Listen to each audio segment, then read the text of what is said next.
We all think of Adam Smith as an economist. In fact, he was a psychologist.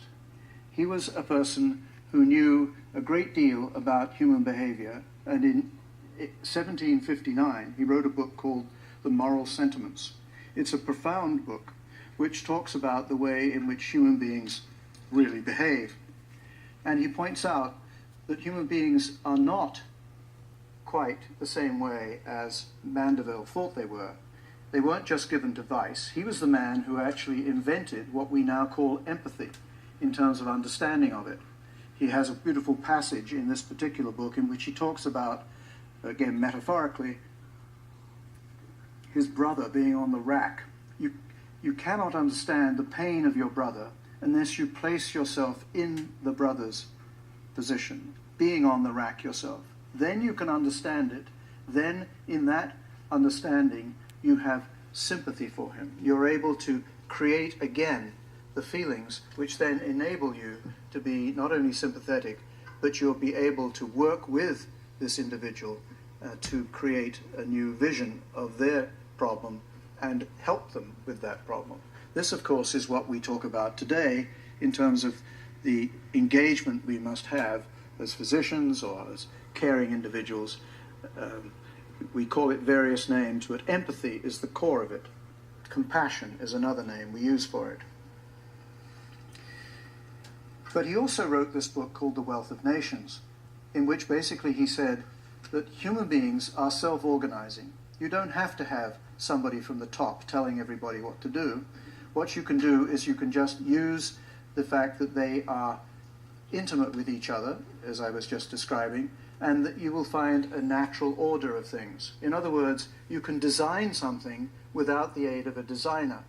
This, of course, is the great nature of a democracy, and it's very different from the way in which fascist or top-down communist type societies work, where you have an individual who knows, they think, everything, and therefore the order comes down from the bottom. It's the same way in any institution, that if you allow people individually to bring their own initiative, then you've got a stronger program than if you've got something just trickling down from the top.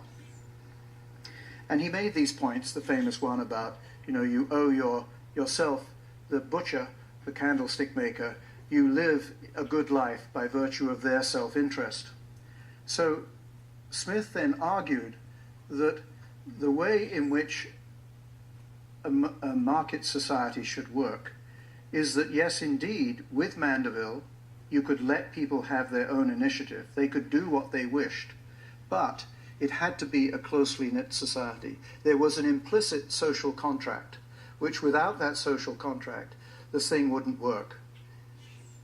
And that's a very important point, because I think what has happened to us is we have lost the concept of the social contract, especially here in the US, where we're very individualistically driven. One of the points of my last book about American mania was not so much that we were a frenzied society, although we certainly are to some degree, but it was about migration and the fact that migrants have an individualistic view of the world. They are not as socially interdependent. In England, where I grew up, 60% of the population still dies within 5 miles of where they were born. That's not true in America. So in these complex biological systems, a human being being one, a social organization being another, it's the interaction of things which creates the design and creates the stability. It's what scientists call a complex open system.